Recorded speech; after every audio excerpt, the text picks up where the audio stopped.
கேன்களில் petrol வழங்க தடை விதிக்கப்பட்டதைத் தொடர்ந்து சென்னை அண்ணா சாலையில் பொதுமக்கள் வாகனங்களில் பெட்ரோலை நிரப்பி பின்னர் கேன்களில் மாற்றி எடுத்துச் செல்கின்றனர்.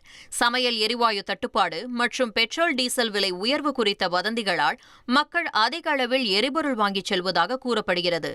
தேவைக்கு மேல் வாங்கப்படுவதால் உடனடியாக இருப்பு குறைவதாக பெட்ரோல் பங்க் மேலாளர் தெரிவித்துள்ளார். பிளாஸ்டிக் கேன்களில் பெட்ரோல் சேமிப்பது மிகவும் ஆபத்தானது எனவும் அவர் எச்சரித்துள்ளார். நார்மலாக எல்லா நாளுமே பெட்ரோல் எப்பவுமே இருக்கா போல தான் இருக்குது. இப்போ என்ன ஜனங்களுக்கு என்ன கூட வந்துச்சுன்னா பெட்ரோல் தட்டுப்பாடு வந்துடுமோ, கேஸ் எப்படி வந்துச்சு அதை போல் வந்துடுமோன்னு பயத்தில் என்ன பண்ணுறாங்கன்னா எல்லாருமே வந்து நைட் டைமில் ஃப்ரீயாக இருக்குன்னு சொல்லி மொத்த பேருமே வந்து எல்லாருமே வர ஆரம்பிச்சுறாங்க. இதால் என்ன ஆகுதுன்னா ஒரு வாரத்தில் முடிய வேண்டிய ஸ்டாக் வந்து ஒரே நாளில் முடியுது. காரணம் ஃபுல்லாக ஃபுல் பண்ணி போகிறாங்க. கேனில் வாட்டர் பாட்டில் எல்லாம் போட்டு இதெல்லாமே எத்தனை நாள் வச்சுக்க முடியும் சொல்லுங்கள்? இதெல்லாமே எவாப்ரேட் ஆகிற பொருள். இதெல்லாம் வீட்டில் வைக்கிறதுக்கு இன்ஃபேமபிள், யாரும் வைக்கவே கூடாது. எவாப்ரேட் ஆகிடும், வேஸ்ட் தான் அது.